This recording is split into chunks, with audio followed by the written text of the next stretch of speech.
বাবুরাম সাপুড়ের সাপ, অর্থাৎ তাতে কোনো সরকারকে অস্বস্তিতে পড়তে হবে না, এইসব হবে।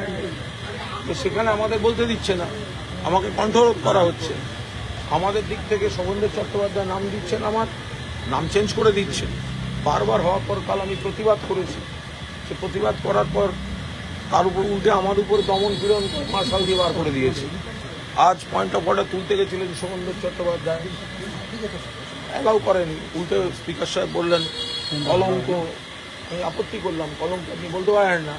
তখন হলো আপনি হাতাহাতি করতে গেছিলেন। আমি কার সঙ্গে হাতাহাতি করেছি? আপনার এতগুলো ক্যামেরা রয়েছে, 1 সেকেন্ডে কোনো ফুটেজ দেখাতে পারবেন? আমি বলেছি আমাকে কেন বলতে দেওয়া হচ্ছে না, উল্টে আমার উপরই এসে তো হামলা হলো। এখন এই নিয়ে কথা বলতে গেলে বিজেপি ওরা এসে তকাতকি করছে। আচ্ছা, বিজেপি আর বিজেপির দালাল এইগুলো মিলে একটা কন্ট্রোলের চেষ্টা করছে। দেখা যাক, মানুষ দেখছেন এটা যে আসল প্রকৃত বিরোধী যারা সরকারের বিরুদ্ধে বা সরকারের কাছে প্রকৃত মানুষের কথাগুলো তুলে ধরতে পারবে, তাদের ওরা বলতে দিচ্ছে না। ওদের পোষা বিরোধীদের দিয়ে সাজানো কথা বলা হচ্ছে।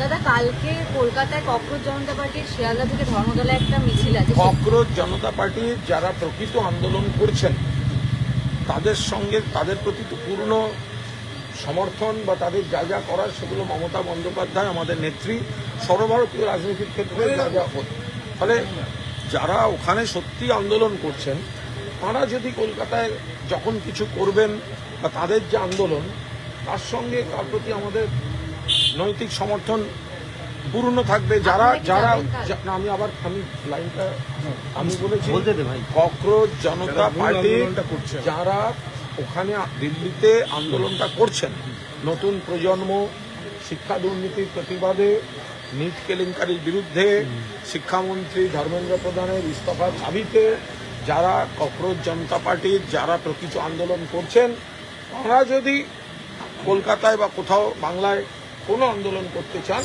সেখানে আমাদের সমর্থন থাকবে।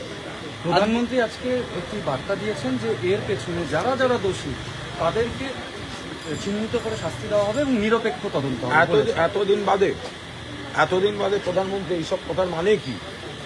অত প্রথমেই বলা উচিত ছিল। এখন ছাত্র যুবরা জেগে উঠেছে, যখন কর্মপ্রার্থীরা, ছাত্ররা, পরীক্ষার্থীরা আন্দোলন করছে, গোটা দেশ সরব, সেই চাপে পড়ে এখন এই বিলম্বিত বিবৃতির কোনো মানে হয়।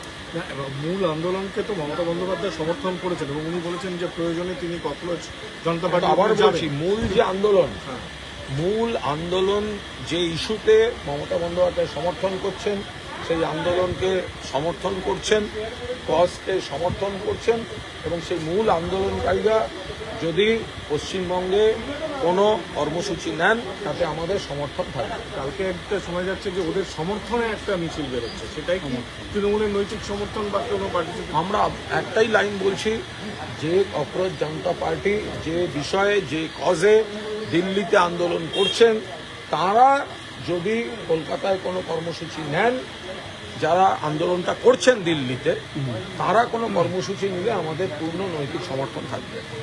দাদা, প্রধানমন্ত্রী এটাও বলেছেন যে নিট কেলেঙ্কারির যে পুরো ব্যাপারটা ফাস্ট ট্র্যাক কোর্টে ফরওয়ার্ড করা হয়েছে। আরে সারা দেশে কতগুলো ফাস্ট ট্র্যাক কোর্ট আছে? বিজেপি শাসিত রাজ্যগুলোতে ফাস্ট ট্র্যাক কোর্ট কি আছে? নারী নির্যাতনের ফাস্ট ট্র্যাক কোর্ট হয়নি?